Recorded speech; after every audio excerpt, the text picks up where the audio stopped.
how do you kind of like navigate those things and come up with these generative speakers that allow you to kind of like bring so much out of the worlds that you're giving us? I think there are a few things that I have to say that are in the background of this question, and the first one is that when I was really devouring poetry, which is when I was getting my PhD, the thing I miss about that time of my life is I was reading a book of poetry every day. I love to be reading a book of poetry every day. I would quite literally go to the library at U of H in the morning, check out a book somewhere in the course of the day, read it, and then the next day turn it back in and get another book, you know. Really beautiful moment for me. And that's how I ended up reading all of the books of the poet I, who only wrote in dramatic monologue her entire career. And I remember when you spell her name A-I, by the way, which is hugely problematic at this point.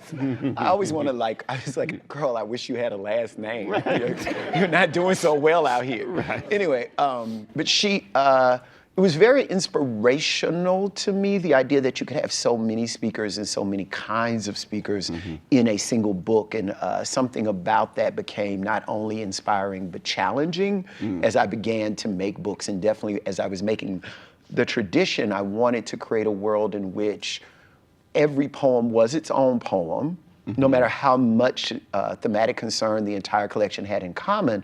I wanted every poem to be its own poem. And one way to actually push that forward was to switch speakers in a row, such that when people are reading, they don't have to think this is Jericho Brown. They can begin, books teach us to read them. And I think if the tradition teaches you something, it's like, I don't know who's going to be talking when I read this poem, so I better just focus on reading this poem. Do you know what I mean? Yeah. So I think that's a lot of what happened in that moment. And I also think one of the things that I learned from my teachers, who I have all the respect in the world for, I love my poetry teachers, even the ones that I didn't love. I learned that the word persona actually in the Greek translates mask, which really for me meant that no matter who the speaker was, I would still be using everything I have, as I do in any poem, in order to bring that speaker's voice to life in the poem. So there's this moment in a poem like Track 5, Summertime, the poem in the voice of Janis Joplin from my first book. There's a moment where I say, I'm such an ugly girl, I'm such an ugly girl. And there's something about me being Jericho Brown that allows me to say that in spite of the fact that I ain't never been ugly or a girl. Do you understand what I'm saying? Yeah. And so in that moment, I'm wearing a mask, but I'm also like completely being myself, if that makes sense.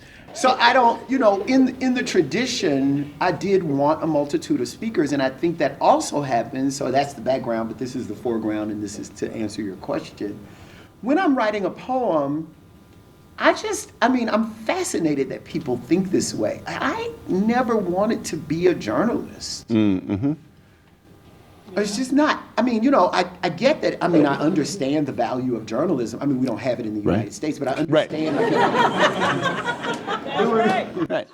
It would be nice. I've read about it. It seems a thing of the past, or becoming a thing of the past, right? But it's just not an interest of mine. It's not a thing I've wanted to do. Therefore, I've never been under the impression that something I say in a poem needs to be true, whatever, or a fact, whatever the hell that is, right? Yeah. Or while I'm writing a poem, I have never imagined that I am the speaker.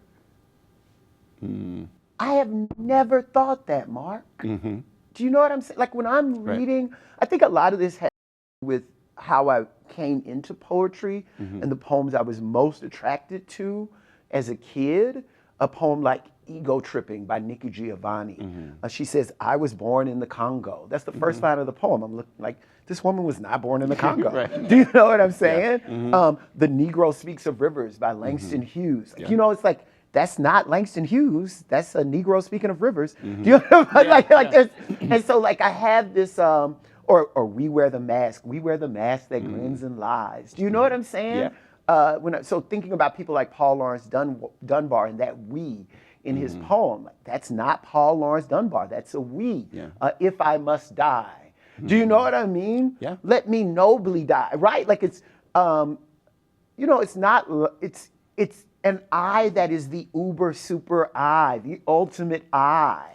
Yeah, right. I mean, it's almost the speaker is an instrument. Yes. By which you're amplifying, like, the artist has concerns to get across, but but the speaker can be the instrument for that to kind of arrive in the most kind of like grand or kind of like important way. Exactly. And I am interested in speakers that can do things I wouldn't do.